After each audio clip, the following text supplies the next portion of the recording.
नमस्कार दोस्तों, आपके अपने YouTube channel knowledge Hunt with Golu में आपका स्वागत है। चलिए आज हम देखेंगे एडोरिया 5000 MCQ बुक का सेट बाय सेट प्रैक्टिस, जो आज पहला सेट है, सेट नंबर 1 है। ऐसे ही करके प्रतिदिन एक नया सेट आपके साथ डिस्कस किया जाएगा। इस सेट में हम लोग ऐसे टोटल एक सेट में 50 क्वेश्चन हैं, पर इस 50 क्वेश्चन के द्वारा हम उसके अगल बगल के जितने भी परिवेश के क्वेश्चन जो एग्ज़ाम में पूछे जाते हैं या आने की संभावना है, उसको आपके साथ डिस्क्राइब करेंगे। ठीक है, सबसे पहले क्वेश्चन नंबर 1 देखते हैं। भारत के साथ व्यापार करने का चार्टर महारानी एलिजाबेथ द्वारा कब दिया गया था?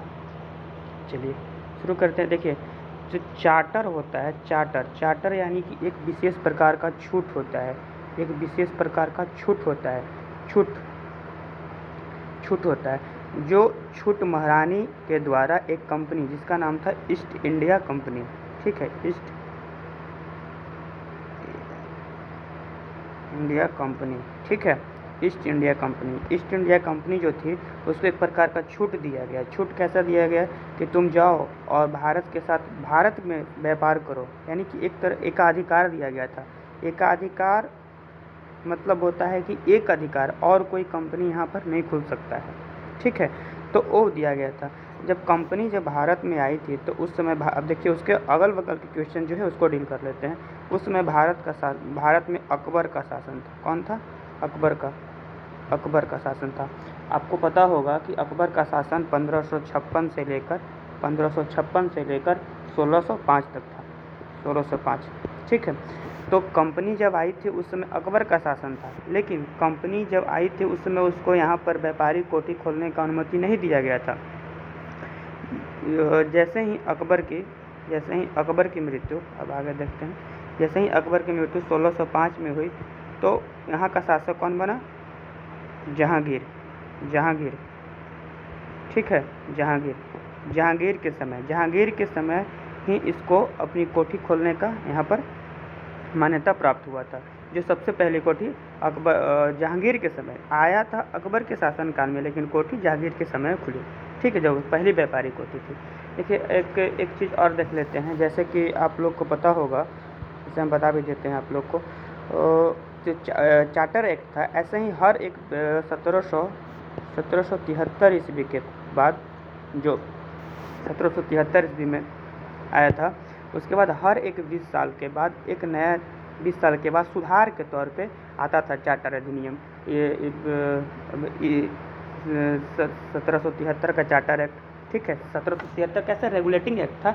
उसके बाद हर एक 20 साल के बाद एक चार्टर एक्ट आते रहता था। तो वैसे ही आपको 1813 में एक चार्टर एक्ट आया।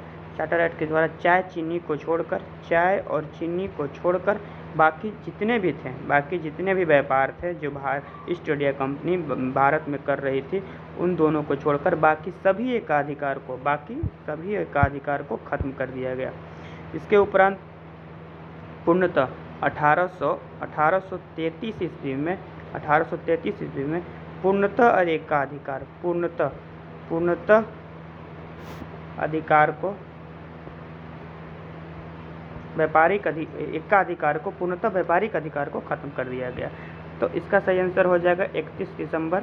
चलिए इसको यहाँ से टिक कर लेते हैं। इसका सही आंसर हो जाएगा 31 दिसंबर 1600 ईस्वी को, ठीक है। चलिए नेक्स्ट क्वेश्चन देखते हैं। क्वेश्चन नंबर 2 क्या कहता है? भारतीय राष्ट्रीय आंदोलन के प्रारंभ से ही उग्र राष्ट्रवादियों का भी वर्ग था, निम्नलिखित में से कौन नहीं शामिल था? देखिए, सबसे पहले बात किया जाए कि जो भारत का संविधान था, भारतीय राष्ट्रीय आंदोलन एक 3 गुट टाइप का हो गया था। स्टार्टिंग में 2 गुट एक ही साथ थे, जिसमें हम लोग उदारवादी और उग्रवादी, जो एक उदार विचारधारा के थे, जो हम्बल थे, एक उग्र विचारधारा के।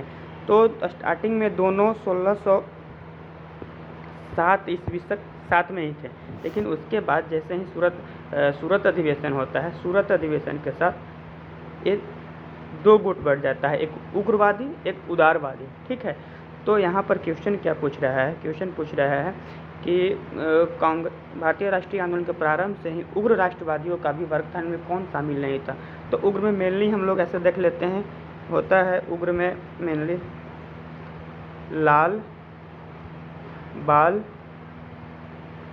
माफ़ कीजिएगा,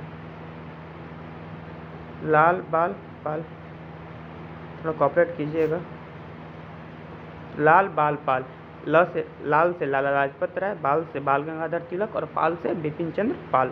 तो ये जो थे उग्र विचारधारा के लोग थे। तो अब आपको समझ में आ गया होगा कि इसका आंसर क्या होगा, गोविंद रानाडे, यानी कि बाल गंगाधर तिलक तो होगा नहीं, लाला लाजपत होगा नहीं, बिपिन चंद्र पाल होगा नहीं, तो बचा कौन, गोविंद रानाडे। तो ये आंसर हो जाएगा। चलिए अब कुछ इनके पत्रिका वगैरह को देख लेते हैं, इसका आंसर गोविंद रानाडे हो जाता है। ठीक है, नेक्स्ट अब देखिए जो बाल गंगाधर तिलक थे, बाल गंगाधर तिलक एक इनका सबसे फेवरेट बुक था जो लिखे थे वो गीता रहस्य। इनका जो बुक था जिसका नाम था गीता रहस्य, बाल गंगाधर तिलक का गीता रहस्य। जो गीता रहस्य था, गीता रहस्य का वो मांडले जेल से लिखे थे। सॉरी माफ कीजिएगा, यहाँ कर देते हैं। मांडले जेल जो वर्मा में पड़ेगा, वर्मा पहले का वर्मा, आज का म्यांमार, पहले का बर्मा, आज का म्यांमार, ये आज का म्यांमार होगा। ठीक है, पहले का बर्मा, ये आज का म्यांमार। तो ये वहीं पर रह के उसी जेल में जब उनको बंद कर दिया गया था अंग्रेजों के द्वारा, तो वहीं रहकर एक पत्रिका लिखे थे। ठीक है, इनके और एक दो पत्रिका थे जिसका नाम था केसरी। इनके एक और पत्रिका थे, जिनका नाम था केसरी, और एक था मराठी। ठीक है, जो केसरी था वो मराठी भाषा में आता था। देखिए पूछता है क्वेश्चन, आप ये समझिए कि कौन मराठी भाषा, मानी केसरी आता था मराठी भाषा में, केसरी मराठी भाषा में आता था और मराठी आता था इंग्लिश में, यानी कि अंग्रेजी में। ठीक है, मराठी अंग्रेजी में और केसरी मराठी भाषा में आता था। ठीक है, और एक इनका भी बुक कुछ देखते हैं, लाजपत राय का एक फेमस बुक है जिसका नाम आप लोग जानते भी होंगे, जिसका नाम है अनहैप्पी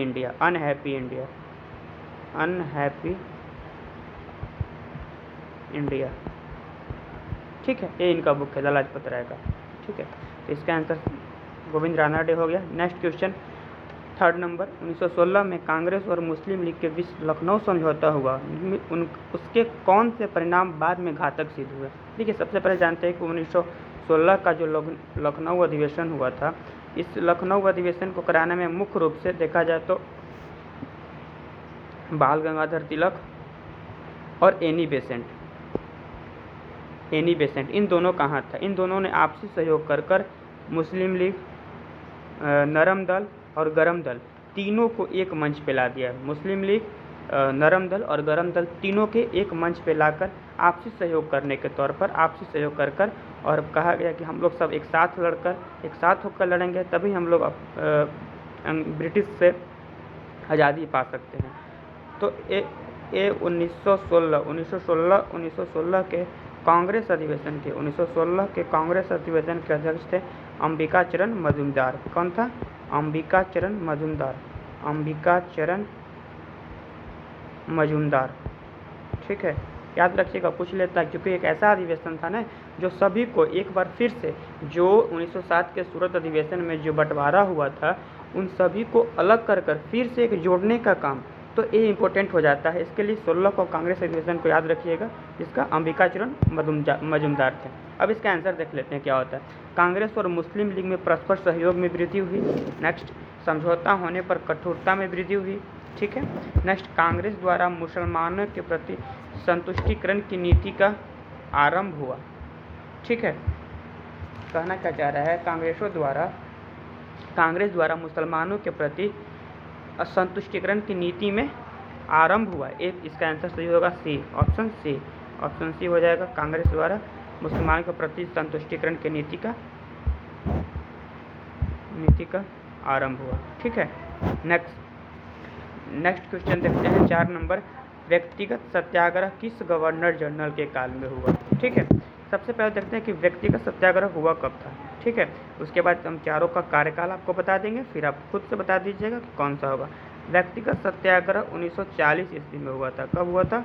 1940 ईस्वी में। ठीक है, इसके प्रथम जो व्यक्तिगत सत्याग्रह था इसके सबसे प्रथम सत्याग्रही, फर्स्ट सत्याग्रह, इसके टोटल 3 सत्याग्रही थे, 1 2 3। पहला सत्याग्रही विनोबा भावे, कौन थे? विनोबा भावे। ठीक है, सेकंड थे पंडित नेहरू। ठीक है, थर्ड ब्रह्मदत्त। ठीक है, पहला विनोबा भावे, सेकंड पंडित नेहरू, थर्ड ब्रह्मदत्त। एक जो आंदोलन हुआ था, ये व्यक्तिगत सत्याग्रह जो हुआ था, ये 1940 में हुआ था। चलिए चारों गवर्नर जनरल का कार्यकाल देख लेते हैं, फिर उसके बाद आप बताइएगा इसका आंसर क्या होगा। ठीक है, सबसे पहला ऑप्शन ए लॉर्ड वेवल 1940, माफ कीजिएगा, लॉर्ड वेवल 1944 से लेकर 1947 तक। ठीक है, लॉर्ड वेवल का कार्यकाल 1944 से 1947 तक। वेलिंगटन का कार्यकाल देख लेते हैं 1931 से 36 तक। ठीक है, उसके बाद देख लेते हैं यहाँ पर लॉर्ड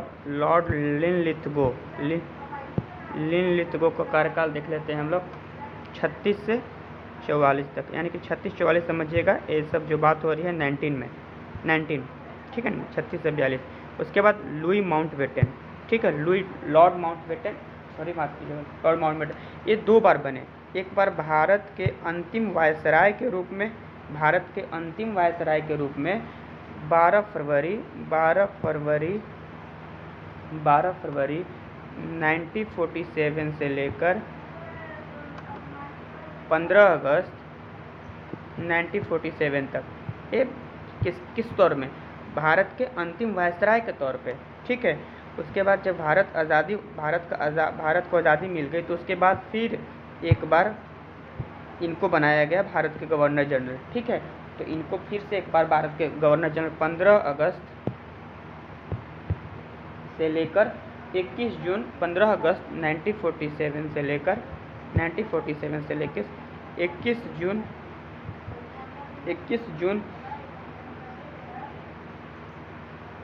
1948 तक इनको राज शासन का। ठीक है, अब आप लोग खुद से बताइए कि इसका आंसर क्या होगा कमेंट बॉक्स में।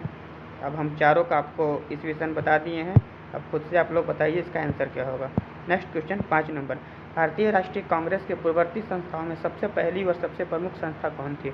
ठीक है, चलिए इसका देखते हैं इसका आंसर क्या होगा। इसका आंसर ब्रिटिश इंडिया एसोसिएशन, यानी कि ऑप्शन सी। ठीक है, चलिए इसका कुछ का स्थापना वर्ष देख लेते हैं, कब किसका स्थापना वर्ष हुआ। ठीक है, ऐसे भारत राष्ट्रीय कांग्रेस का स्थापना 1885 में। उससे पहले की संस्था के बारे में सबसे महत्वपूर्ण संस्था कौन थी? ठीक है, चलिए देख लेते हैं इसका। ब्रिटिश इंडिया एसोसिएशन, इसका स्थापना 1851 में कोलकाता में हुआ। कहाँ हुआ? कोलकाता में। इसका स्थापना कोलकाता में हुआ। ठीक है, इसके संस्थापक थे राधाकांत देव। इसके संस्थापक कौन थे? राधाकांत देव। छोटा डिस्प्ले कारण अट नहीं पा रहा है इसमें, पूरी तरह से आ नहीं पा रहा है, थोड़ा क्या आप कॉपरेट कीजिएगा। ठीक है, हम बोल रहे हैं उस ऑडियो को सुन के माध्यम से आप समझ जाइएगा। Radhakant Dev. Next Indian association. ठीक है, इसका स्थापना इसका संस्थापना बता देते हैं। इसका संस्थापना हुआ था 1876 में। इसके संस्थापक कौन थे? सुरेंद्रनाथ बनर्जी और आनंद मोहन बोस। कौन थे? आनंद बोस। ठीक है, सुरेंद्रनाथ बनर्जी और आनंद मोहन बोस। ठीक है, तो इसका आंसर क्या हो जाएगा क्वेश्चन नंबर 5 का? क्वेश्चन नंबर 5 का आंसर आपका हो जाएगा, चलिए, ब्रिटिश इंडिया एसोसिएशन। चलिए अब हम लोग 5 नंबर देखते हैं। साइमन कमीशन के सिफारिश के संदर्भ में निम्नलिखित में से कौन सा कथन सही है? ए, इसने प्रांतों में देश शासन को उत्तरदायी सरकार द्वारा प्रतिस्थापित करने की संस्कृति की। ऑप्शन बी, इसने गृह विभाग के अधीन अंतर प्रांतीय परिषद स्थापित करने का सुझाव दिया। ऑप्शन सी, इसने केंद्र में द्विसदनीय विधायिका के उन्मूलन का सुझाव दिया। ऑप्शन डी, इसने भारतीय पुलिस सेवा इस प्रावधान के साथ सृजित करने का संस्कृति की कि ब्रिटिश भर्ती का भारतीयों की तुलना में वेतन तथा भत्ते का अधिकार हो। ठीक है, सबसे पहले तो इसका आंसर देख लेते हैं। इसका आंसर क्या होगा? इसका आंसर होगा इसने केंद्र के, चलिए इसने ऑप्शन सी, इसने केंद्र में द्विसदनीय विधायिका के उन्मूलन का सुझाव दिया। ठीक है, अब इसमें कुछ ऑप्शन को देख लेते हैं, कब क्या हुआ, कैसे कैसे। सबसे पहले तो ये साइमन कमीशन कब आया? साइमन कमीशन 1928 को। ठीक है, आपको पता होगा कि यही साइमन कमीशन के गो बैक के नारे के go back, Simon commission go back जो लाला लाजपत राय द्वारा लाहौर में इसका विरोध किया गया। उसी समय इनको पुलिस के डंडे से चोट लगे कारण इनको तबीयत खराब हो गई थी। कुछ दिन के बाद इनको हॉस्पिटल में भर्ती किया गया। कुछ दिन के बाद हॉस्पिटल में उसी कारण से उनकी मृत्यु हो गई थी। ठीक है, चलिए देखते हैं इसका आंसर जो सी हुआ। इसके कुछ ऑप्शन को और देख लेते हैं। इसके अगल बगल जो सराउंडिंग में है, इसने प्रांतों में द्विज शासन को उत्तरदायी सरकार द्वारा प्रतिस्थापित करने की अनुमति की। ठीक है, प्रांतों में जो द्विज शासन था वो 1990, देखिए इसका आंसर जो है, ये जो ऑप्शन है सही, ए इसका हो जाएगा आपको यहाँ पर। ए जो बोल रहा है बात, ये 1919 के एक्ट की बात कह रहा है। 1919 के एक्ट में इसमें प्रांतों में द्विज शासन कब लागू हुआ? 1919 में, 1919 के एक्ट में प्रांतों में द्विज शासन, इसको गवर्नमेंट ऑफ इंडियन एक्ट। ठीक है, जो ऑप्शन सी है सॉरी, इसने केंद्र में द्विसदनीय विधायिका। ठीक है, इसने केंद्र में द्विसदनीय विधायिका यानी कि राज्य स्तर पर, जो सी आंसर सही है, इसमें एक था, एक राज्य स्तर पर, एक केंद्र स्तर पर, यानी कि दो तरीके से बांटा गया। इसमें केंद्र के द्विसदनीय यानी कि 2 सदन होंगे, एक राज्य स्तर पर, एक केंद्र स्तर पर, यानी कि इसका आंसर सी होगा। नेक्स्ट क्वेश्चन देखते हैं हम लोग। Dadabhai Naoroji British House of Commons के लिए चुने जाने वाले पहले भारतीय थे। उन्होंने किस पार्टी के टिकट पर चुनाव जीता था? ठीक है, option A Labour Party, option B Conservative Party, option C निर्दलीय, ऑप्शन डी लिबरल पार्टी। ठीक है, ये जो चुनाव हुआ था ये 1892 में कब जीते थे? सॉरी माफ़ कीजिएगा, 1892 में कब चुनाव हुआ था? 1892 में। ठीक है, ये जो इंग्लैंड में हुआ था। ठीक है, और ये चुनाव में वो जो पार्टी थी वो एक वहाँ का संसदीय क्षेत्र का नाम, निर्वाचन क्षेत्र का नाम था फिन्सबरी। ठीक है, पूछ सकता है एग्जाम में, फिन्सबरी निर्वाचन क्षेत्र से ये चुनाव जीते थे। ठीक है, चलिए इसका आंसर कहते हैं किस पार्टी से थे। तो जो एक दादा भाई नौरोजी थे, ठीक है, एक लिबरल पार्टी। ठीक है, लिबरल यानी कि उदारवादी। ठीक है, उदारवादी, क्या उदारवादी, लिबरल यानी कि उदारवादी। ठीक है, इसका आंसर हो जाएगा लिबरल पार्टी से ऑप्शन डी। नेक्स्ट, भारत पर हुनों का प्रथम आक्रमण किसके शासनकाल में हुआ था? ठीक है, सबसे पहले हुन कौन थे? हुन एक तिब्बत के घाटी में, तिब्बत जो है भारत के जो चीन, अभी तो तिब्बत का नाम ही नहीं, जितने भी तिब्बत के सब पे चीन का अधिकार कर लिया गया है। तो भारत के उत्तर में जो तिब्बत था, तिब्बत बॉर्डर लगता है ऐसे वो ऊपर में जितना चाइना, भारत के बाद तिब्बत के बाद चाइना। तो जो तिब्बत था, तिब्बत के घाटी में बसने वाले जाति है जिसका मुख्य स्थान कैस्पियन सागर के पूर्व में, आप जानते हैं जो कैस्पियन सागर है, कैस्पियन सागर के पूर्व में, यानी कि अधिकांशतः एशिया, इस साइड के पूरे एशिया में कैस्पियन, मान के चलिए कि यहाँ पर आपको बता देते हैं हम, एक कैस्पियन सागर है। तो कैस्पियन सागर के इस साइड में पूरा एशिया है, नीचे भी एशिया है, इस साइड में एशिया है। तो कैस्पियन सागर के इस साइड में जितने भी एक जाति थी, इसका नाम था हुन। ठीक है, इसका मुख्य रूप से चाइना के क्षेत्र में, किस क्षेत्र में? चाइना के क्षेत्र में, चीन के क्षेत्र में इसका निवास स्थल था। ठीक है, तो एक हुनों का प्रथम आक्रमण देखा जाए तो हुनों का प्रथम आक्रमण हुआ था 458 ईस्वी में, 458 ईस्वी में हुआ था। उस समय किस शासक था? उसमें भारत का शासक स्कंदगुप्त। इसका आंसर क्या होगा? स्कंदगुप्त। ठीक है, स्कंदगुप्त। चलिए ऑप्शन बी को देख लेते हैं एक बार क्या है। कुमारगुप्त। कुमारगुप्त के बारे में आपको पता होगा कि नालंदा विश्वविद्यालय का स्थापना कौन करवाया था? कुमारगुप्त। उसके बाद समुद्रगुप्त। समुद्रगुप्त के बारे में जानते हैं कि इसे भारत का नेपोलियन, इसे क्या, भारत का नेपोलियन किसे कहा जाता है? समुद्रगुप्त को। ठीक है, नेक्स्ट क्वेश्चन देख लेते हैं 9 नंबर। ऐहोल अभिलेख किसके शासनकाल से संबंधित है? ठीक है, ऐहोल अभिलेख। चलिए इसका आंसर होगा पुलकेशिन द्वितीय। क्या होगा? पुलकेशिन द्वितीय। ऐहोल प्रशस्ति अभिलेख का होगा पुलकेशिन द्वितीय। ठीक है, एक यहाँ पर दिया है रुद्रदामन। रुद्रदामन इनका भी एक अभिलेख था, जो एक शक शासक, कैसे शासक थे? शक शासक रुद्रदामन का जूनागढ़ अभिलेख, शक शासन रुद्रदामन का जूनागढ़ अभिलेख था। ठीक है, नेक्स्ट क्वेश्चन, सत्यमेव जयते किस उपनिषद के संग्रहित है? ठीक है, ऑप्शन है ऐवरेण्य Upanishad, option B Isho Upanishad, option C Kathopanishad, option D Mundakopanishad. तो इसका आंसर आप लोग को भी पता होगा, इसका आंसर होगा मुंडकोपनिषद। ठीक है, कंठोपनिषद के बारे में जानकारी ली। यम और नचिकेता के बीच संवाद किस उपनिषद में है? यम और नचिकेता के बीच संवाद किस उपनिषद में है? तो कंठोपनिषद। ऐसे इसका आंसर होगा मुंडकोपनिषद। नेक्स्ट क्वेश्चन लेते हैं, महावस्तु महात्मा बुद्ध का जीवन वृत्तांत है, इसका संबंध किस शाखा से है? ठीक है, इसका आंसर देखते हैं, इसका आंसर होगा महायान।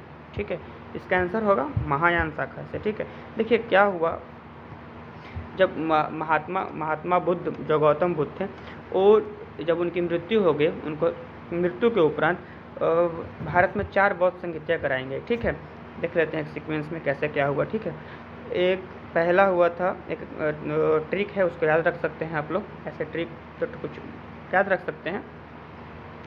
र वे पा कु। ठीक है, र से राजगिरी। देखिए बोर्ड छोटा होने के कारण हम पूरी तरीके से लिख नहीं पा रहे, आप ऑडियो को सुनिएगा, उसमें पूरा क्लियर है क्या क्या लिख रहे हैं। ऐसे र से राजगिरी, वे से वैशाली, क से पाटलिपुत्रा और क से कुंडलवन। ठीक है, तो राजगिरी सबसे पहला बौद्ध संगीत थी। रावे पाकू एक ट्रिक टाइप का हो गया, रवे पाकू। र से राजगिरी, ठीक है, वे से वैशाली, प से पाटलिपुत्र, क से कुंडलवन जो कि जम्मू कश्मीर में पड़ता है। तो ये रवे पाकू हो गया एक क्रम, सबसे पहला बौद्ध संगीति राजगिरी, दूसरा वैशाली, तीसरा पाटलिपुत्रा, चौथा कुंडलवन, क से कुंडलवन जो कि जम्मू कश्मीर में पड़ता है। ठीक है, देखिए सबसे पहला फर्स्ट, अब देखते हैं कुछ उसमें चेंजिंग किए गए हैं, क्या क्या किया गया। पहला बौद्ध संगीति, दूसरा, तीसरा, चौथा। ठीक है, पहले बौद्ध संगीति में 2 पिटक का हुआ, सुत्त पिटक, विनय पिटक। पूछेगा कि किस बौद्ध संगीति में सुत्त पिटक और विनय पिटक का रचना हुआ, तो पहले बौद्ध संगीति में। सेकंड, ठीक है, सेकंड में जो सेकंड में था महाअस्थांगिका जो संघ था, संघ को 2 भाग में बांट दिया गया, अस्थाम्बीर और संघिका। ठीक है, नेक्स्ट थर्ड में देख लेते हैं, थर्ड में क्या हुआ। थर्ड में अभिधम पिटक की रचना हुई। ठीक है, आपको पता होगा कि जो विनय पिटक, सॉरी इसको पेपर पूरा कर लेते हैं। और 4 नंबर चौथी बौद्ध संगीति में हुआ था हीनयान और महायान। बौद्ध धर्म 2 भाग में बट गया, एक हीनयान एक महायान, दो भाग में बटा, एक हीनयान और महायान। तो पहला में सुत्त पिटक विनय पिटक, दूसरा में अस्थाम्बीर महासंघिका, थर्ड में अभिधम पिटक, और फोर्थ में हो जाएगा हीनयान और महायान, 2 भाग में बट गया। ठीक है, देखिए जो विनय पिटक था, जो विनय पिटक में बौद्ध धर्म में शामिल, एक फ्रेश पेज ले लेते हैं, सॉरी, जो विनय पिटक था, विनय पिटक में संघ के नियम बनाए गए थे। क्या बनाए थे? संघ के नियम। और जो सुत्त पिटक था उसमें महात्मा बुद्ध के जीवन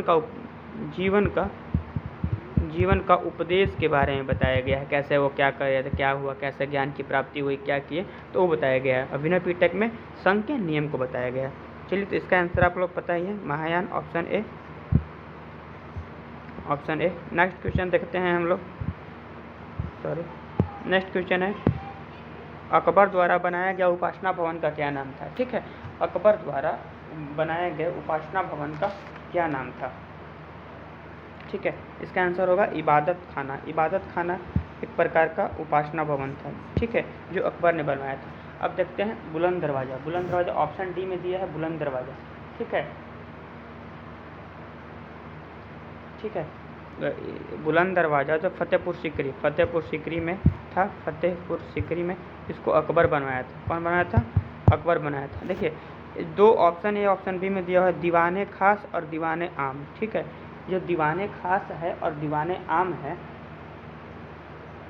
जो दीवाने खास है और दीवाने आम है, ये शाहजहाँ ने आगरा के किले में, ये शाहजहाँ के द्वारा बनाया गया था। शाहजहाँ के द्वारा आगरा के किले में बनवाया गया था। कहाँ बनवाया गया था? शाहजहाँ के द्वारा आगरा के किले में दीवाने खास और दीवाने आम बनवाया गया था। इसका आंसर इबादत खाना हो जाएगा, जो एक उपासना भवन था। ठीक है, नेक्स्ट, सुप्रसिद्ध संगीतकार तानसेन और बैजू बावरा किसके शासनकाल में विख्यात थे। ठीक है, सुप्रसिद्ध जो थे, माफ़ कीजिएगा,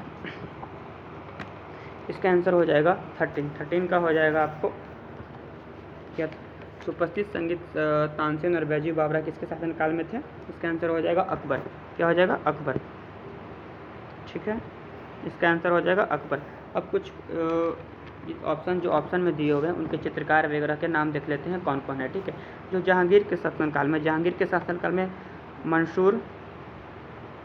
मंसूर हो जाएगा, अबुल हसन हो जाएगा। कौन हो जाएगा? मंसूर हो जाएगा और अबुल हसन हो जाएगा, ये दो हो जाएंगे।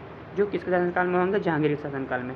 ठीक है, अब कुछ हुमायूं के शासनकाल में देख लेते हैं। हुमायूं के शासनकाल में हो जाएगा सैयद अली और अब्दुल सम्मद। सैयद अली और अब्दुल सम्मद इसके शासनकाल के चित्रकार थे। ठीक है, तो इसका संगीत तानसेन और बैजू बावरा के समय में सुखवैत था अकबर के समय में, और अब्दुल सम्मद हो गया अब्दुल सम्मद। सैयद अली हो जाएगा हुमायूं के शासनकाल में, और मंसूर और अबुल हसन जहांगीर के शासनकाल में। चलिए नेक्स्ट क्वेश्चन देखते हैं हम लोग। न्यू कैलस पोर्ट जो दुनिया का सबसे बड़ा कोयला निर्यातक बंदरगाह है, जो किस देश में स्थित है। तो देखिए, न्यू कैलस पोर्ट है, ये जो है कोयला निर्यातक बंदरगाह सबसे बड़ा वो ऑस्ट्रेलिया का। कहाँ? ऑस्ट्रेलिया का। देखिए, ऑस्ट्रेलिया का देख लिए। अब एक कनाडा का जो सबसे बड़ा बंदरगाह है या व्यस्तम बंदरगाह है, जिसका नाम है बैंक्योर। आपको पता होगा बैंक्योर के बारे में। बैंक्योर जो कामागाटामारू 1940 कामागाटामारू की घटना हुआ था 1940 में, जो बैंक्योर द्वीप पे ही, जो कनाडा का एक द्वीप है। ठीक है, यूएसए का द्वीप का आपको पता होगा क्या है सर। ठीक है, और जो विश्व का सबसे व्यस्तम बंदरगाह, विश्व का सबसे व्यस्तम बंदरगाह है चीन का बंदरगाह का नाम जो है शंघाई बंदरगाह। क्या है? शंघाई। ठीक है, शंघाई बंदरगाह चीन का, जो विश्व का सबसे व्यस्तम बंदरगाह है। ठीक है, नेक्स्ट क्वेश्चन देखते हैं हम लोग। देशांतर रेखाओं के संबंध में कौन सी सही है। ठीक है, यह अक्षांश रेखाओं के समानांतर होती है। ठीक है, इसकी संख्या 180 होती है। देशांतर रेखा दूरी को प्रदर्शित करता है। ऑप्शन डी, देशांतर के मध्य सर्वाधिक दूरी विषुवत रेखा पर होती है। चलिए इसको देखते हैं कैसे क्या किया हुआ है। देखिए, ये हम लोग बना लिए पूरी तरीके से। एक ग्लोब है। ठीक है, जो ग्लोब में पूर्व से पश्चिम की ओर ए होता है नॉर्थ, ए होता है साउथ, ए होता है ईस्ट, ए होता है वेस्ट। ठीक है, जो पूर्व से पश्चिम की ओर लेटी हुई यानी कि लैटिट्यूड को हम लोग बोलते हैं अक्षांश रेखा। क्या बोलते हैं? अक्षांश रेखा। और जो उत्तर से दक्षिण यानी कि ऐसे भी पूछ सकता है, जो नॉर्थ पोल को साउथ पोल से मिलाती है, उस रेखा को क्या बोलते हैं? तो उसको बोलते हैं लॉन्गिट्यूड। क्या बोलते हैं? लॉन्गिट्यूड, यानी उसको हिंदी में बोलते हैं देशांतर रेखा, और इसको बोलते हैं लैटिट्यूड, यानी कि इंग्लिश में बोलते हैं, हिंदी में बोलते हैं अक्षांश रेखा। ठीक है, तो ये बोल रहा है कि यह अक्षांश रेखा समानांतर होती है। क्या इसके समानांतर ये है? नहीं, अगर ऐसे होता है इसके समानांतर, हम यहाँ पर ऐसे खड़े हैं तो इसका क्या है? हम समानांतर है, लेकिन ये तो पूरे ऐसे क्रॉस कर दे रहा है। ये इसको एक क्षैतिज है, एक ऊर्ध्वाधर है, तो कैसे होता है? तो ये नहीं हो सकता है, ऑप्शन ए नहीं हो सकता है। इसकी संख्या 180 होते हैं, आपको पता होगा, आपको बता देते हैं, नहीं पता है तो देखिए, जो अक्षांश रेखाएं होती हैं, ये 0 डिग्री हो गया, उसके बाद ये 23.5, 23.5 और ये भी हो गया 23.5। ठीक है, इसको बोलते हैं टॉपिक ऑफ कैंसर, इसको बोलते हैं टॉपिक ऑफ कैप्रिकॉर्न और इसको बोलते हैं इक्वेटर। ठीक है, तो इसके ऊपर को बोलते हैं उत्तरी ध्रुव, नीचे को बोलते हैं दक्षिणी ध्रुव। तो ये बोल रहा है इसकी संख्या, तो ये 0 डिग्री के बाद ऊपर 19 यानी कि ऐसे ऐसे लाइन 19 ठो लाइन होते हैं और नीचे भी कितने होते हैं 19 लाइन होते हैं। यानी कि अगर कहता है कि अक्षांश रेखा हो अक्षांश की संख्या तब हो जाता है 180। ठीक है, लेकिन ये देशांतर का बोल रहा है और ऐसे ऐसे जो लाइन होते हैं जिसको हम लोग लॉन्गिट्यूड बोलते हैं इसकी टोटल संख्या होता है 360। कितना होता है 360, तो ऑप्शन बी भी गलती है। ठीक है, नेक्स्ट सी देख लेते हैं। देशांतर रेखा दूरी को प्रदर्शित करती है। देखिए देशांतर रेखा जो होती है, ये जो देशांतर रेखाएं जो हो गई, जो देशांतर रेखा ऐसे किया हुआ है, ये समय को बताता है ना कि दूरी को। किसको बताता है? समय को। देशांतर समय को बताता है। हमको पता है कि एक देशांतर यानी कि 1 डिग्री यानी कि एक देशांतर को 1 डिग्री के बराबर 4 मिनट होता है। यानी कि 1 डिग्री के बराबर 4 मिनट। यानी कि जैसे कि आपको पता है कि 0 डिग्री जो होता है इसको हम लोग बोलते हैं ग्रीनविच रेखा। क्या बोलते हैं? ग्रीनविच रेखा। ग्रीनविच रेखा सबसे मध्य में जो इंग्लैंड के ग्रीनविच शहर से गुजरी हुई है उसको ग्रीनविच। इसके इस साइड को ईस्ट, इधर वेस्ट। इधर जाते हैं तो समय जुटता है यानी कि आवर्स बढ़ता है और इधर जाते हैं तो घटता है। ठीक है, तो ये दूरी को नहीं, जैसे कि आपको पता है कि जो अक्षांश रेखाएं एक कटिबंध को बताती है। कटिबंध यानी कि कहाँ गर्मी होगा, कहाँ ठंडा होगा, कहाँ बरसात होगा, कैसा मौसम होगा, यानी कि एटमॉस्फेयर को बताता है, तापमान को बताता है।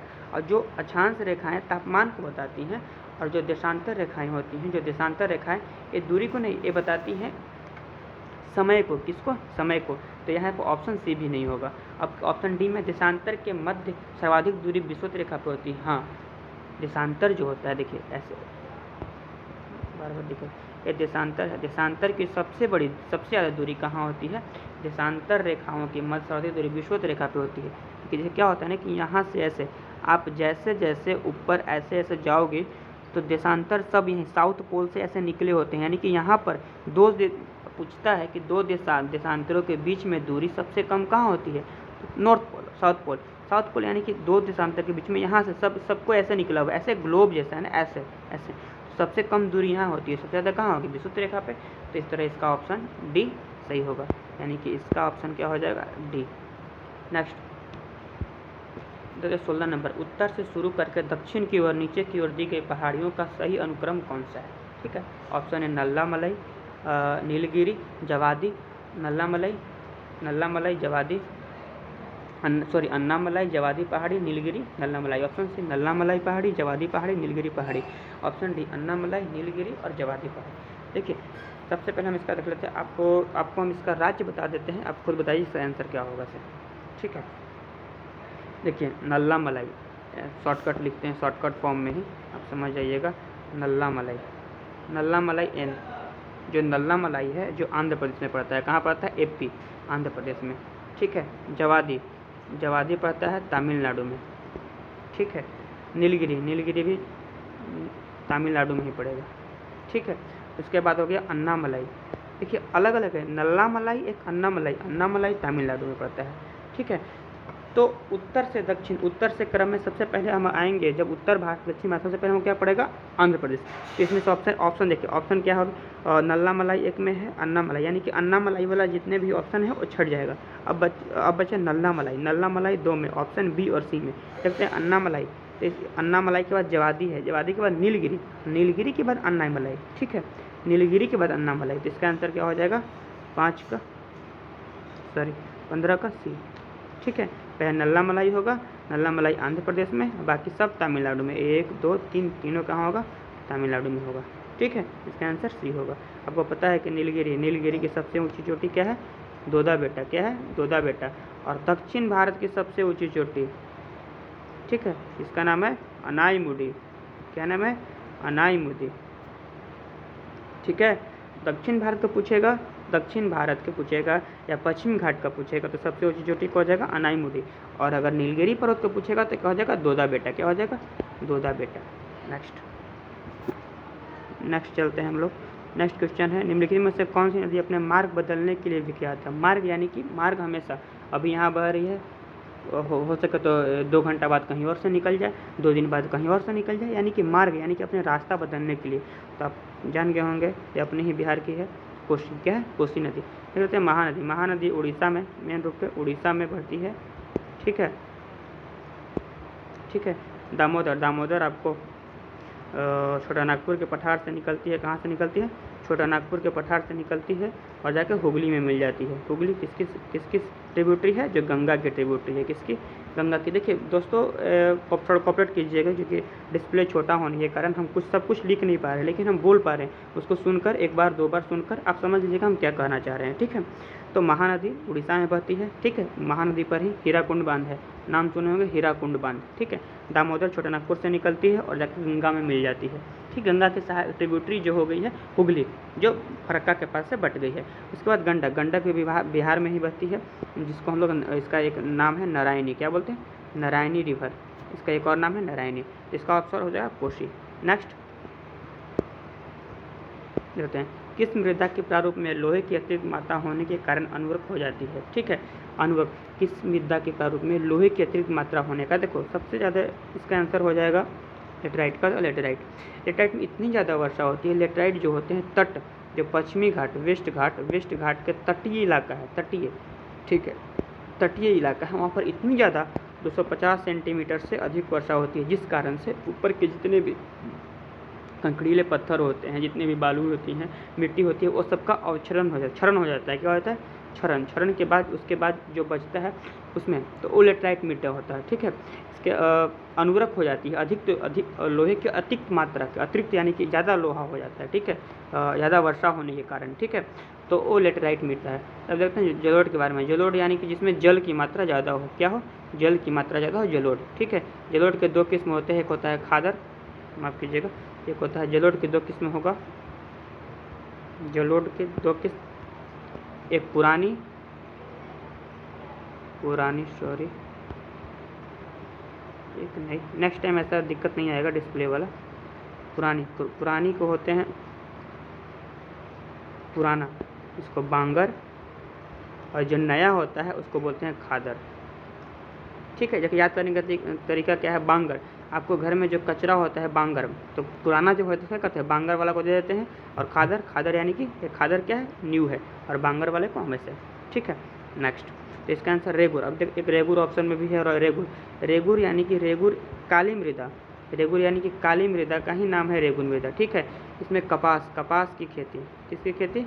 कपास की खेती। ठीक है, जो दक्षिण भारत में, जो मेन रूप से महाराष्ट्र और गुजरात राज्य में सबसे ज़्यादा कपास की खेती होती है। ठीक है, नेक्स्ट देखते हैं, प्रकाश के संबंध में कौन सा कथन सत्य है? यह एक विद्युत चुंबकीय तरंग है, यह एक कण की प्रकृति है, यह ऊर्जा का एक रूप है, उपयुक्त सभी। देखिए इसका ऑप्शन सही होगा, सभी सही होगा, क्योंकि यह विद्युत चुंबकीय तरंग भी होता है, यह कण की प्रकृति को दिखाता है, यह ऊर्जा का एक रूप भी होता है। ठीक है, विद्युत चुंबकीय तरंग किसने कहा था? देख लेते हैं इसको। मैक्सवेल नामक वैज्ञानिक ने बताया था कि प्रकाश एक विद्युत चुंबकीय तरंग है। जो प्रकाश का स्पीड होता है निर्वात यानी कि वैक्यूम में 3 × 10⁸ मीटर, 3 × 10⁸ मीटर प्रति सेकंड। ठीक है, यानी कि 1 सेकंड में 3 × 10⁸, यानी कि 1 सेकंड में प्रकाश इतना दूरी तक तय कर देता है। ठीक है, यह ऊर्जा के, यह एक कण की प्रकृति भी होती है, यह ऊर्जा का एक रूप भी होता है, और उपयुक्त सभी। इसका आंसर क्या हो जाएगा? उपयुक्त सभी।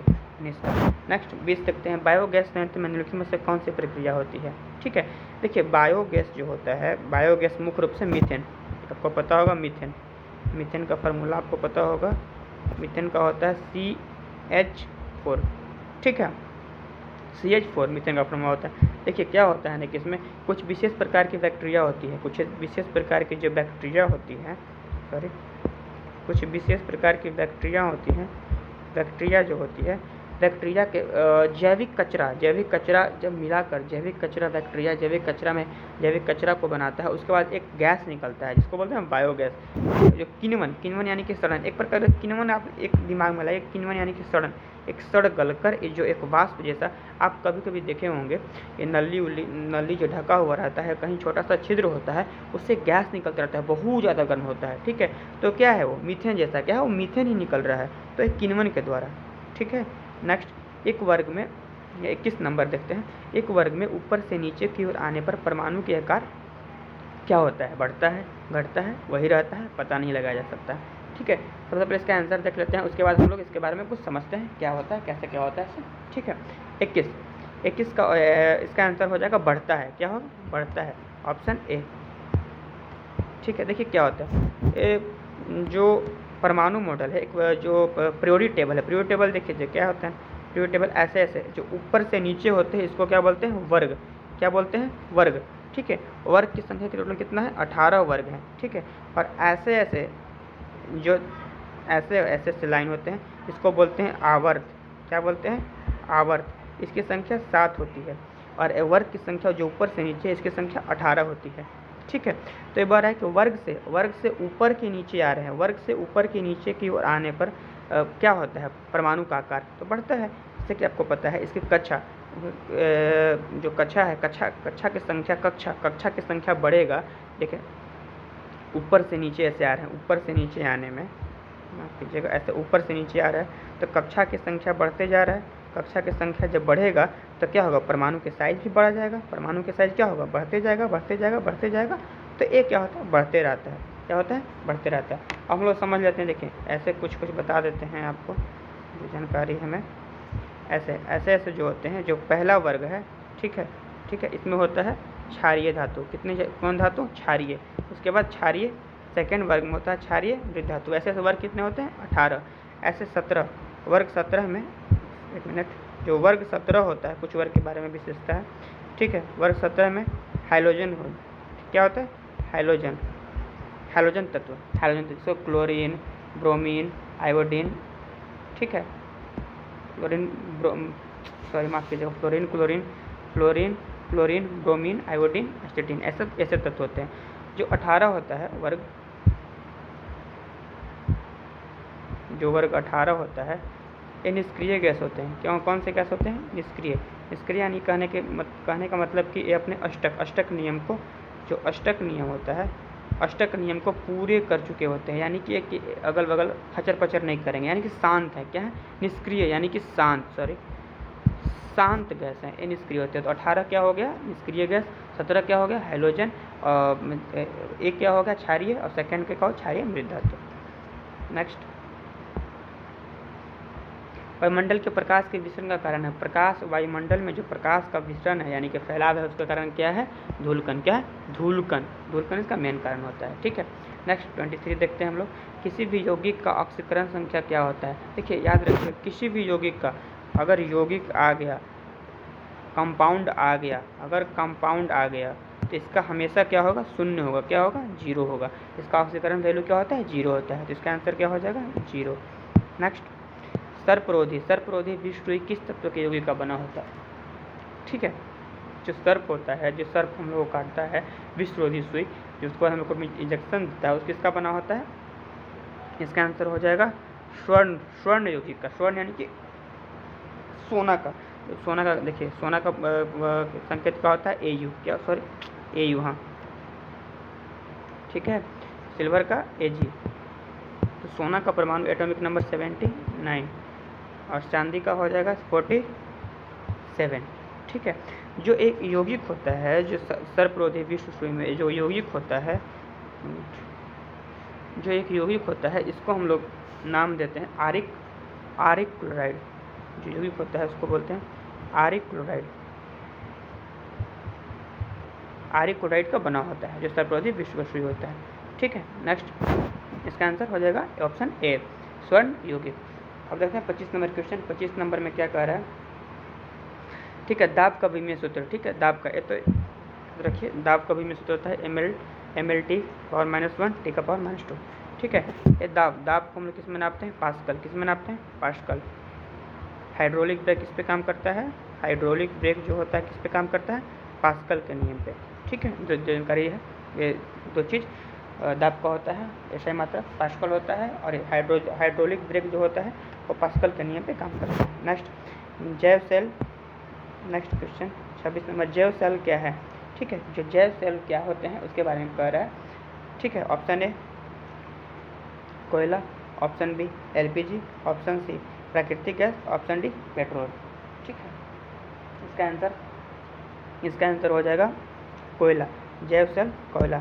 जैव यानी कि जीवों के द्वारा, जीवों के मृत होने के बाद जो सेल या जो चट्टान बनते हैं उसको वो पूछ रहा है, तो क्या है? कोयला है। क्या है? कोयला है। देखिए इसका कुछ समझ लेते हैं इसके बारे में। पेट्रोल, पेट्रोल जो होता है, पेट्रोल के ऑक्टेन नंबर में, किसके? ऑक्टेन नंबर में। इसकी गुणवत्ता को किस में नापा जाता है? ऑक्टेन नंबर में। और जो डीजल होता है, डीजल की गुणवत्ता को मापते हैं हम लोग C10 नंबर में। किसमें नापते हैं? C10 नंबर में। C10 डीजल के लिए, ऑक्टेन हो जाएगा किसके लिए? पेट्रोल के लिए। ठीक है, नेक्स्ट देखते हैं, याददाश्त का संबंध मस्तिष्क के किस भाग में होता है? ठीक है, जो याददाश्त होता है, जो मेमोरी होता है, हम लोग का मेमोरी होता है, किस में होता है? इसका आंसर हो जाएगा आपको सेरिब्रम में। सेरिब्रम जो मानव मस्तिष्क का सबसे मेन पार्ट होता है। ठीक है, जो सेरिब्रम, याददाश्त का, बुद्धि, चतुराई का, सबका केंद्र कौन होता है? सेरिब्रम होता है। ठीक है, हाइपोथैलेमस, स्पाइनल कॉर्ड और सेरिबेलम होता है जो अग्र मस्तिष्क का भाग होता है। ठीक है, सेरिब्रम। नेक्स्ट, एक जीवाश्म पक्षी का नाम बताइए जो एक पक्षी की तरह दिखाई देता है लेकिन शरीर सिर्फ के जैसे अन्य विशेषताएं होती है। ठीक है, इसका आंसर हो जाएगा 28 का हो जाएगा आर्क्यूप्लेटिस। इसको याद रखिएगा, आर्क्यूप्लेटिस। डायरेक्ट क्वेश्चन कर सकता है। ठीक है, नेक्स्ट क्वेश्चन है, मानव शरीर में सर्वाधिक मात्रा में पाया जाने वाला तत्व कौन सा है? मानव शरीर में सर्वाधिक मात्रा में पाया जाने वाला तत्व जो पूरे बॉडी का, इसका आंसर हो जाएगा ऑप्शन बी। इसका ऑप्शन हो जाएगा ऑप्शन बी। ये जो तत्व होता है ऑक्सीजन जो होता है हम लोग का पूरे बॉडी का द्रव्यमान, यानी कि हम लोग का जो मास है पूरे बॉडी का द्रव्यमान का 65% ऑक्सीजन पाया जाता है। कितना परसेंट? 65% हमारे पूरे बॉडी का ऑक्सीजन पाया जाता है। इसका आंसर हो जाएगा ऑप्शन बी। 30 नंबर, परिपथ के किन्हीं दो बिंदुओं के बीच विभवांतर मापने के लिए किसका प्रयोग किया जाता है? ठीक है, परिपथ दो बिंदुओं के बीच, एक ऐसा, चलिए मान लेते हैं एक बिंदु है, इन दोनों के बीच परिपथ यानी कि रास्ता है। ठीक है, विभवांतर यानी कि विभवांतर किसको बोलते हैं? विभव के अंतर। किसके अंतर को? विभव के अंतर को विभवांतर बोलते हैं। ठीक है, विभवांतर को नापने के लिए किसका प्रयोग किया जाता है? तो एक बार हो जाता है वोल्ट मीटर का।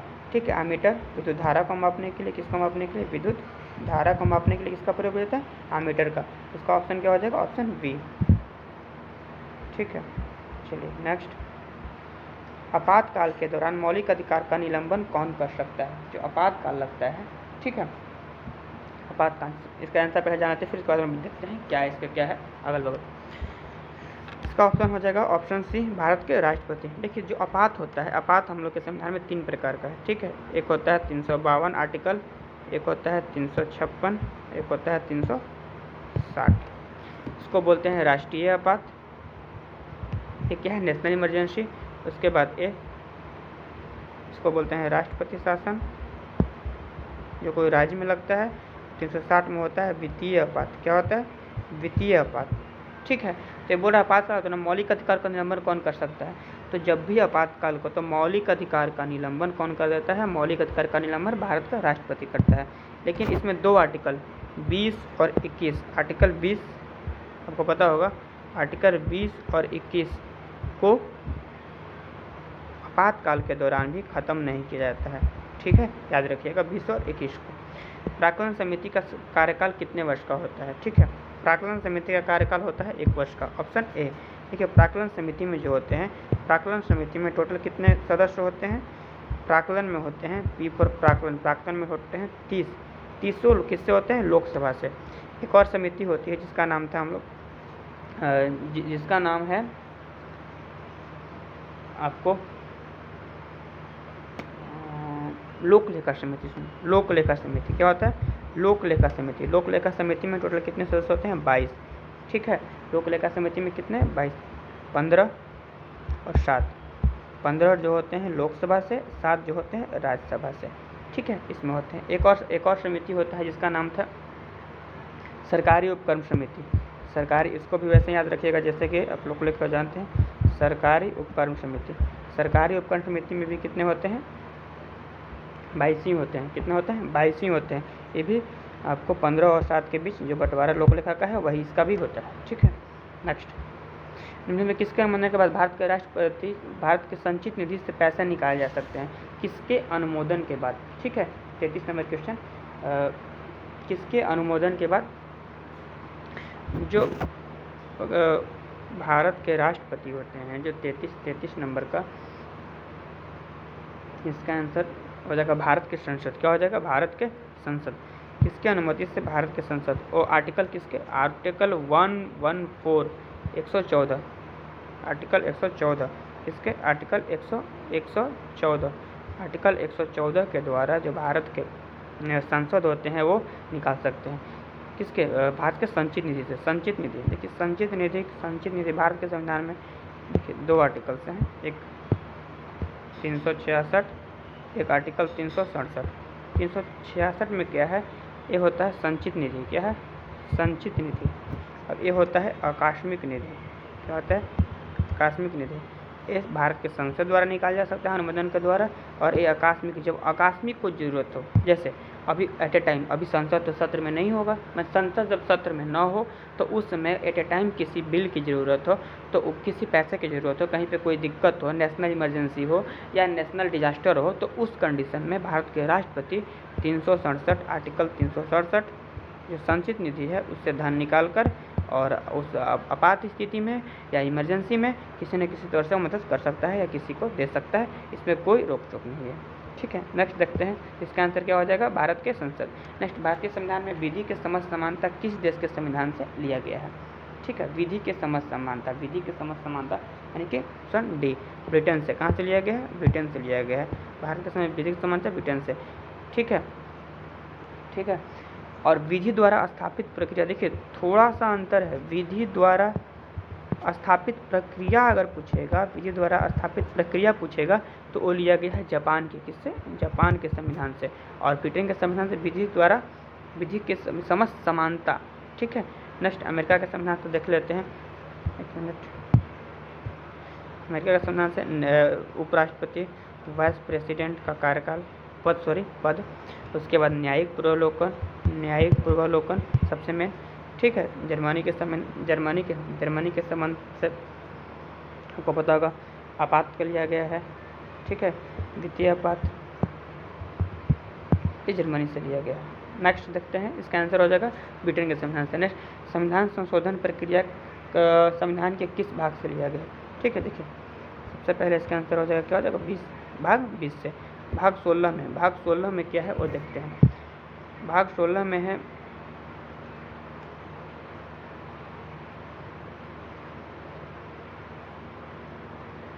कुछ विशेष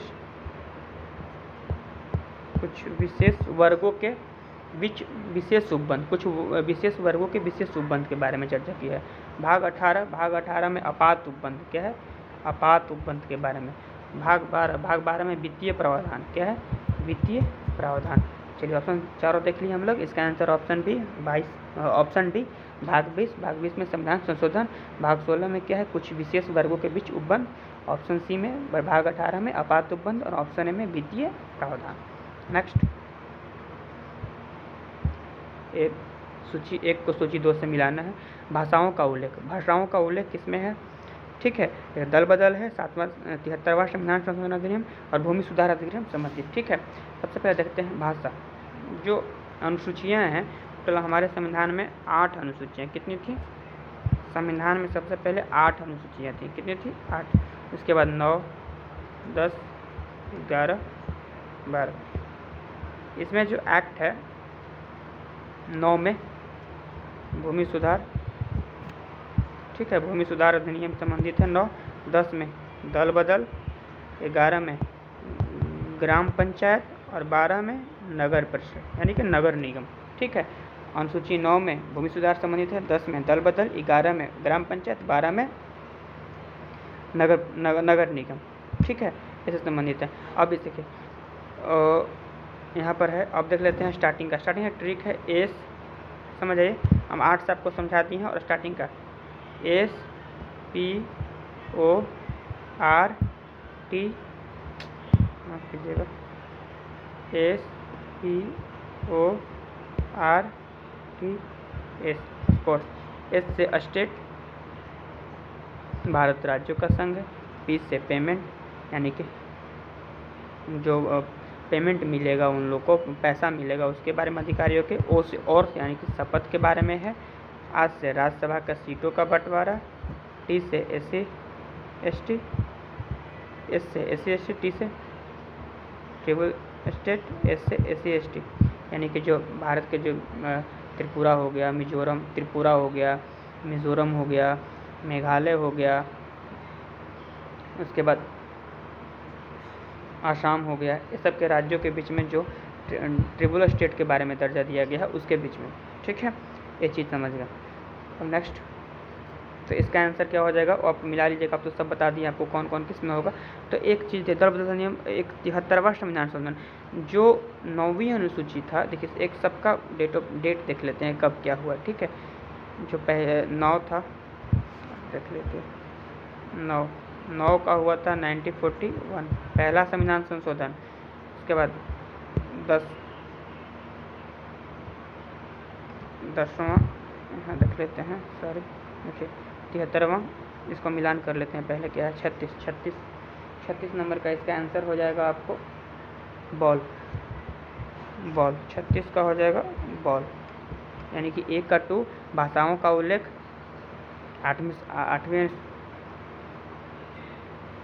8वीं अनुसूची में, 8 में भाषा, 9 में एक्ट, ठीक है, 8 में भाषा, 7 में सूची, सॉरी आपको बताते समय 2 अनुसूचियाँ बताना भूल गए, सॉरी माफ़ कीजिएगा। आपको स्टेट, पेमेंट, ऑर्थ, राज्यसभा के सीटों का बंटवारा, SC/ST, शेड्यूल ट्राइब स्टेट, आपको कितने बताए हम। स्टेट, पहला में स्टेट भारत राज्यों का संघ है। पी से पेमेंट, भारत जो पद के लिए जो पेमेंट मिलता है, जो उन लोगों को पैसा मिलता है उसके बारे में। तीसरा में शपथ है। चौथा में राज्यसभा के सीटों का बंटवारा है। चौथा, 5वां में SC/ST के बारे में। 6ठा में शेड्यूल ट्राइब स्टेट के बारे में। 7वां में सूची है।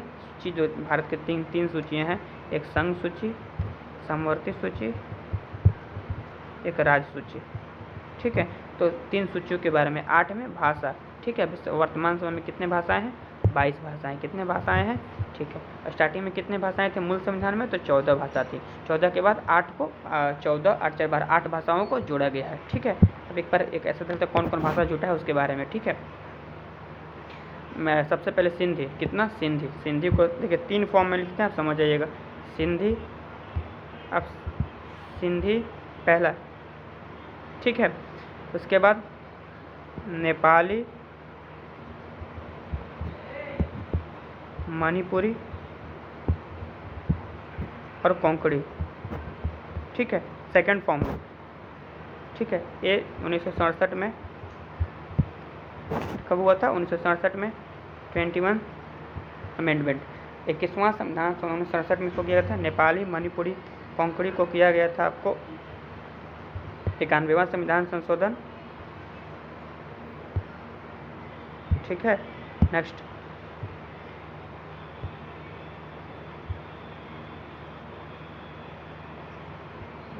देखते हैं। और जो बोडो, डोगरी,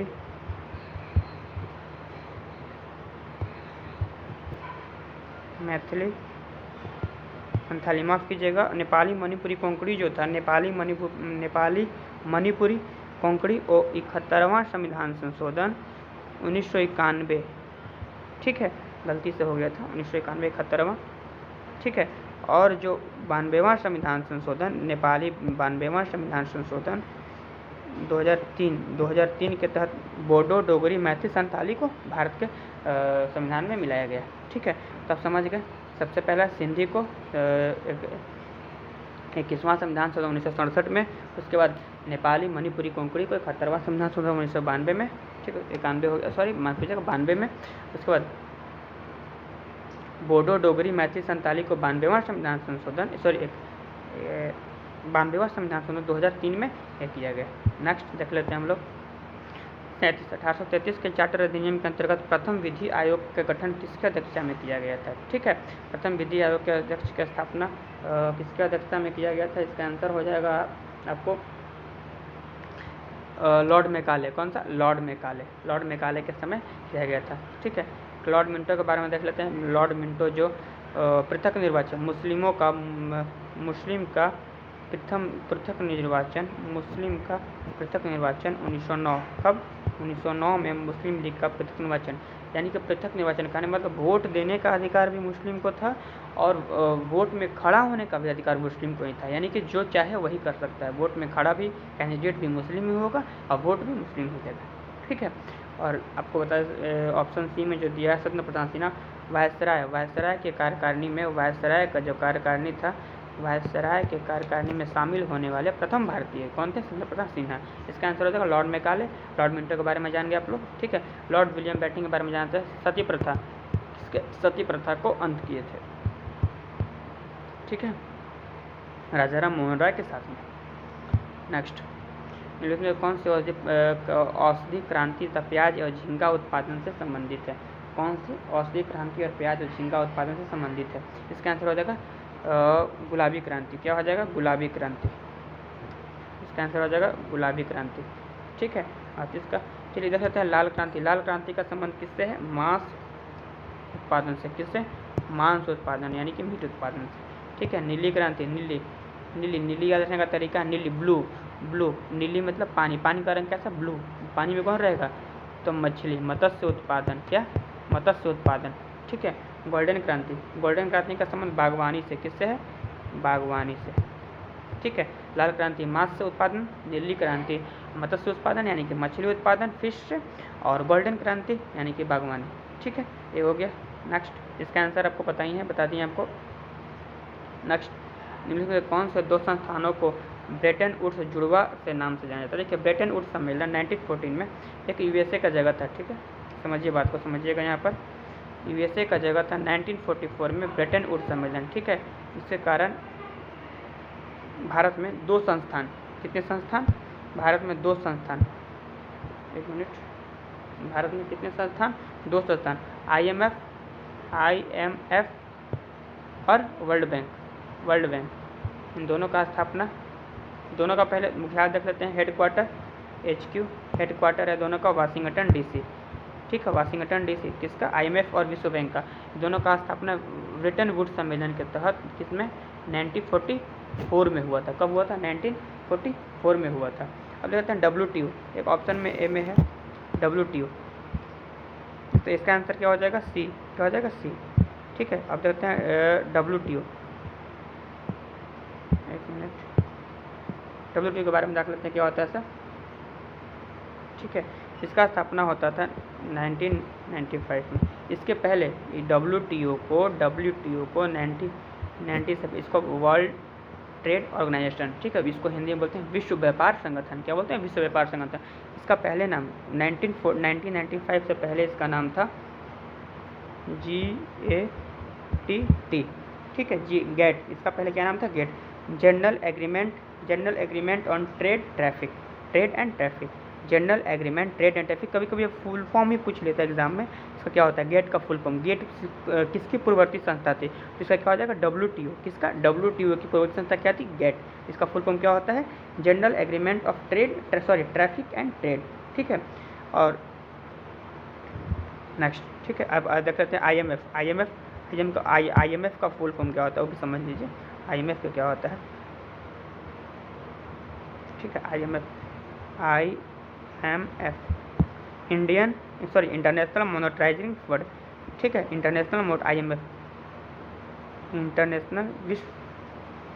इंटरनेशनल मॉनेटाइजिंग फंड। ठीक है, ये हो गया। नेक्स्ट 40 नंबर, किस वर्ष भारतीय रिजर्व बैंक का राष्ट्रीयकरण किया गया था? ठीक है, किस वर्ष भारतीय रिजर्व बैंक का राष्ट्रीयकरण किया गया था? ठीक है, देखिए रिजर्व बैंक का स्थापना सबसे पहले जान लेते हैं। रिजर्व बैंक का RBI रिजर्व बैंक का फुल फॉर्म क्या होता है? RBI, रिजर्व बैंक यानी कि रिजर्व बैंक ऑफ इंडिया। ठीक है, इसकी स्थापना 1935 किसने? 1934 का एक्ट कौन था?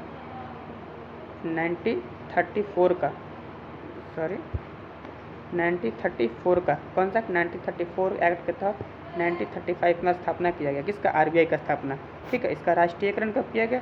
1949 में। कब किया गया? 1949 में इसका राष्ट्रीयकरण किया गया। ठीक है, इसकी स्थापना किसमें? सबसे प्रथम गवर्नर, पहले गवर्नर कौन थे RBI के? ओसबर्न स्मिथ। कौन थे? ओसबर्न स्मिथ। और पूछेगा भारत का प्रथम भारतीय गवर्नर, जिसका CD देशमुख। कौन थे? CD देशमुख। अगर भारतीय पूछेगा तो CD देशमुख हो जाएगा, और प्रथम पूछेगा ना भारतीय ना तो वो क्या हो जाएगा? ओसबर्न स्मिथ। अभी कौन है? अभी कौन है भारत के RBI के गवर्नर जनरल? शक्तिकांत दास। कौन है? शक्तिकांत दास भारत के गवर्नर, अभी RBI के गवर्नर जनरल हैं। ठीक है, अब देखते हैं कि 1969, एक इसमें ऑप्शन डी में दिया हुआ है 1969। देखिए 1969 में भारत के 14 बैंकों का राष्ट्रीयकरण किया गया। कितने बैंकों का राष्ट्रीयकरण किया गया? 14 बैंकों का राष्ट्रीयकरण कब किया गया? 1969 में। और फिर 1980 में कितने बैंकों का? 1980 में 6 बैंकों का राष्ट्रीयकरण कब किया गया? 1980 में। और 1969 ईस्वी में कितने बैंकों का? 14 बैंकों का राष्ट्रीयकरण किया गया। अब 1955 SBI, किसका? SBI का राष्ट्रीयकरण कब किया? सॉरी SBI का 1955। ठीक है, नेक्स्ट हिंदू राष्ट्र, देखते हैं इसका आंसर क्या हो जाएगा? 1935। क्या हो जाएगा इसका आंसर? 1935। हिंदू राष्ट्र का विचार मूलतः किसका है? हिंदू राष्ट्र का विचार KV हेडगेवार। किसका था? KV हेडगेवार। देखिए हिंदू राष्ट्र का विचार सबसे पहले KV हेडगेवार। किसका था? हिंदू। RSS, ठीक है, RSS का स्थापना हुआ था 1925 में। कहाँ हुआ था? 1925 में नागपुर में। जो हिंदू राष्ट्र था उसके नागपुर में हुआ था। ठीक है, इसमें ऑप्शन सी में दिया हुआ था, ऑप्शन सी में BS मुंजे। देखिए BS मुंजे कौन थे? कभी कभी पूछता है कि BS मुंजे का संबंध क्या था। ठीक है, जब 1926 में हिंदू महासभा का अध्यक्ष थे। हिंदू महासभा के अध्यक्ष पूछ सकता है कि BS मुंजे का संबंध किससे है। ठीक है, तो इनका संबंध किससे? हिंदू महासभा के अध्यक्ष बने हैं। कब बने हैं? स्थापना के 1 वर्ष बाद। ठीक है, RSS की स्थापना के 1 वर्ष बाद। एक VD साहब, ऑप्शन ए में दिया हुआ है VD सावरकर के जो दिया है क्वेश्चन वो तो जानकारी होना ही चाहिए। अगल बगल के जो ऑप्शंस हैं उनके बारे में जानकारी रखना। देखिए क्वेश्चन 1 है हिंदू राष्ट्र का मूलतः विकास किसका था? KV हेडगेवार। उसके बाद हम लोग क्या जाने इसका स्थापना कब हुआ था? RSS का स्थापना कब हुआ? कौन किया था? ठीक है, कौन किया था? BS मुंजे कौन थे? अब VD सावरकर थे। VD सावरकर एक क्रांतिकारी थे। कौन थे? एक क्रांतिकारी थे। ठीक है, यह एक क्रांतिकारी थे। इनका एक संगठन था जिसका नाम था मित्र मेला। क्या नाम था? मित्र मेला इनका एक संगठन था जिसका स्थापना ये करवाए थे 1899 में। ठीक है, यही मित्र मेला आगे चलकर 1904 में इसका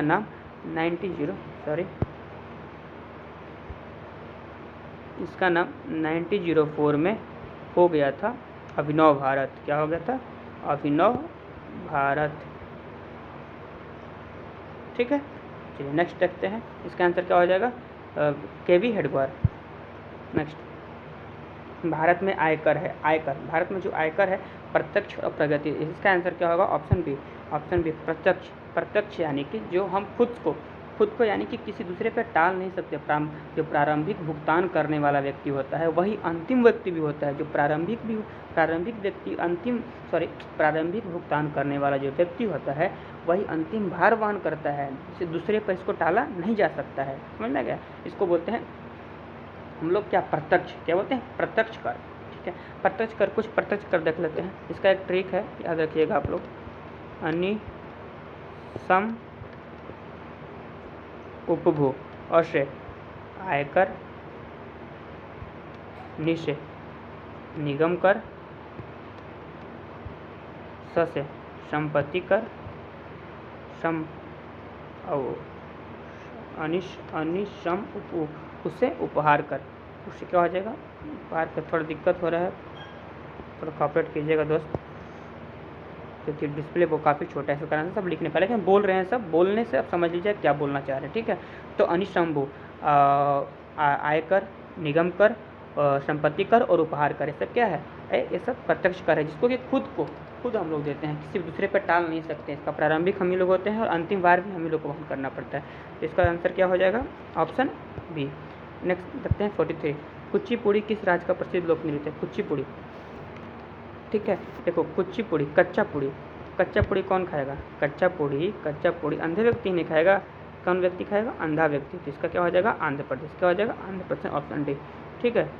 देखो जो शास्त्रीय नृत्य होते हैं, शास्त्रीय नृत्य भारत में भी टोटल संगीत नाग देखिए पूछता है तो इसे देकर संगीत नाटक अकादमी के द्वारा भारत में कुल कितने सांस्कृतिक नृत्य हैं, तो कितने हो जाएंगे, 8। अगर भारतीय संस्कृति मंच के द्वारा, संस्कृति नाटक अकादमी नहीं दीजिएगा, भारतीय संस्कृति मंच के द्वारा, तो क्या हो जाएगा 9। इसमें ऐड एक कौन हो जाता है, एक इसमें ऐड कौन हो जाएगा, छऊ। क्या होता है, छऊ ऐड हो जाता है, जो 9वां है, क्या है, 9वां है, ठीक है। नेक्स्ट केरल का पता ही होगा आपको, देखिए सॉरी केरल का देख लेते हैं, ऑप्शन में केरल दिया हुआ है। केरल का कथकली और मोहिनीअट्टम, ठीक है, वही मोहिनीअट्टम, हेमा मालिनी। नेक्स्ट देखिए, हिमानी उत्तम परब का संबंध किससे खेल से है।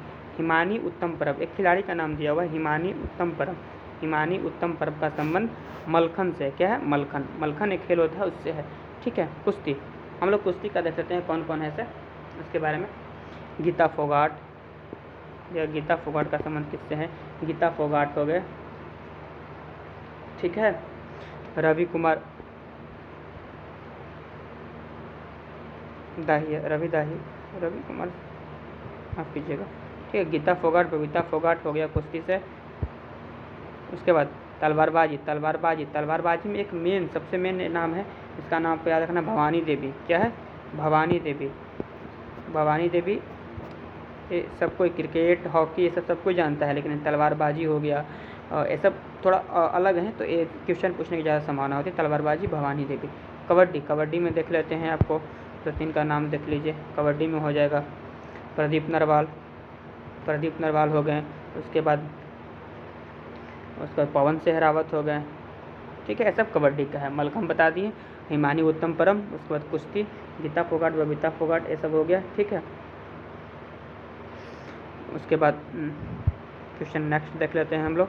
नेक्स्ट 45, नीपक आंदोलन का प्रणेता कौन थे। नीपक आंदोलन का सबसे प्रणेता कौन थे, इसका आंसर हो जाएगा दादू दयाल। क्या हो जाएगा, दादू दयाल, ऑप्शन सी, दादू दयाल, ठीक है। नेक्स्ट 46 नंबर देखते हैं क्या बोल रहा है। 46 नंबर में आपको दिया हुआ है, माफ़ कीजिएगा, 46 नंबर में दिया है दकमा शीशा किसने चलाया था। दकमा देखिए, दकमा होता क्या है, जो प्राचीन ग्रीस था, ग्रीस के बारे में सुनते होंगे, ग्रीस, ठीक है, इसको यूनान भी बोलते हैं। क्या बोलते हैं, यूनान। इसका राजधानी क्या होगा, ग्रीस का एथेंस। क्या होगा, एथेंस, राजधानी एथेंस है, ठीक है। जो प्राचीन ग्रीस जो था, एक मिनट, ठीक है, तो दकमा था। प्राचीन ग्रीस में चांदी का सिक्का होता था दकमा। क्या होता था, चांदी का सिक्का। प्राचीन जो ग्रीस था उसमें चांदी के सिक्का को बोलते थे, क्या बोलते थे, दकमा, ठीक है। तो इसका आप जानिए होगा कि इसका क्या होगा, ग्रीक होगा, ठीक है, ग्रीक, इसका ऑप्शन ए, ग्रीक। नेक्स्ट, बाढ़ के दौरान हर साल नए एलुवियल का जमाव जो मिट्टी की उर्वरता को बढ़ा देता है। देखिए कुछ देर पहले आपको हम बताए थे, वही क्वेश्चन देखिए आ गया फिर। एलुवियल को हम लोग हिंदी में बोलते हैं जलोढ़। क्या बोलते हैं, जलोढ़। एलुवियल सॉइल को हिंदी में जलोढ़ मृदा बोलते हैं। बाढ़ के दौरान देखिए हर साल जो नदियों के किनारे, जैसे कि आपको पता होगा जो सबसे उपजाऊ है गंगा नदी दोआब, ठीक है, गंगा यमुना दोआब। तो दोआब का मतलब होता है दो नदी के बीच का क्षेत्र, दोआब होता है। जो इस क्षेत्र में हर साल नदियाँ क्या लाती हैं, बाढ़ लाती हैं। तो बाढ़ के कारण क्या होता है, मिट्टी हर साल नया होता है, क्या होता है, नया होते जाता है, क्या होता है, नया होता है, ठीक है। तो उसके कारण से आपको बताया था कि जो नया होता है उसको बोलते हैं खादर, और जो पुराना होता है उसको बोलते हैं बांगर। यानी कि बांगर पुराना बेच देना है, बांगर वाला को देना पुराना देना है। तो खादर और बांगर, खादर यानी कि जो नया है और बांगर यानी कि जो क्या है, पुराना है। और रेगुर का पता ही है, रेगुर मतलब काली होता है, काली मिट्टी का दूसरा नाम रेगुर है। तो इसका ऑप्शन क्या हो जाएगा, ऑप्शन ए। क्या हो जाएगा, ऑप्शन, ठीक है, ऑप्शन ए। नेक्स्ट, वह समुद्री सीमा जहाँ तापमान, सॉरी एक 46 नंबर में आपको कुछ नहीं बताया हम, केवल आंसर में लगा चल गए। तो 46 का एक देख लीजिएगा, कुषाण, ठीक है, कुषाण।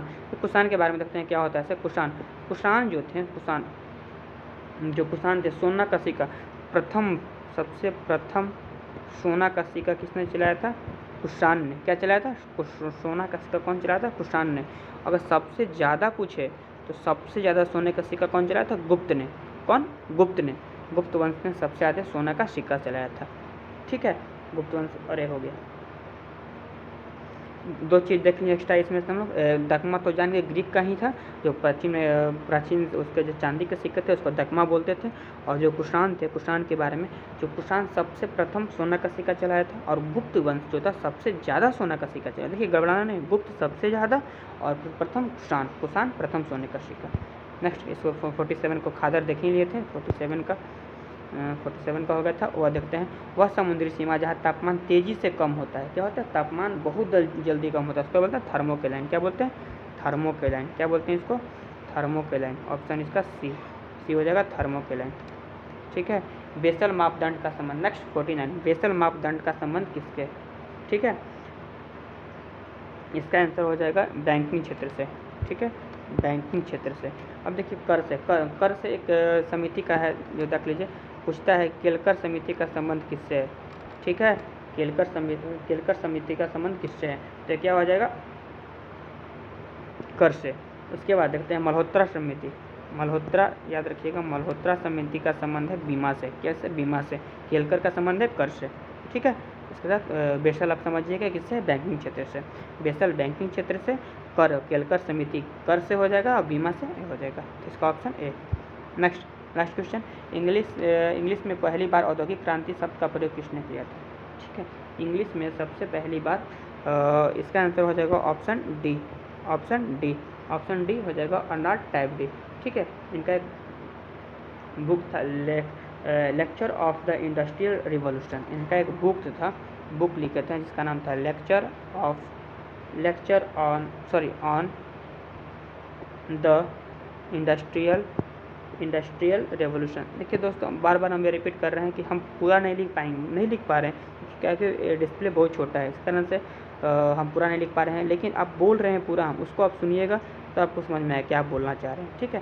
तो इसका ऑप्शन डी हो जाएगा। देखिए औद्योगिक नीति, भारत में जो औद्योगिक नीति है, औद्योगिक नीति अभी तक 3 बार, कितने बार, जो औद्योगिक नीति है, औद्योगिक नीति 3 बार। सबसे पहला आया था 1948 में, कब आया था, 1948 में, जो श्यामा प्रसाद मुखर्जी, कौन, श्यामा प्रसाद मुखर्जी। उसके बाद 1991 में, और 1991 में पूछता है कि वह कौन सा कार्यकाल था जिसमें 2 बार औद्योगिक नीति आई। क्या है, 2 बार, आपको पता होगा। वो 1991 में जो भारत का उदारीकरण, निजीकरण और वैश्वीकरण, ठीक है, LPG, ठीक है, इसका होता है LPG, उदारीकरण, निजीकरण और वैश्वीकरण। तो औद्योगिक नीति कितने बार आया है, 3 बार, 1948 में, 1991 में, और 1991 में 2 बार, 1948 में 1, ठीक है, औद्योगिक नीति।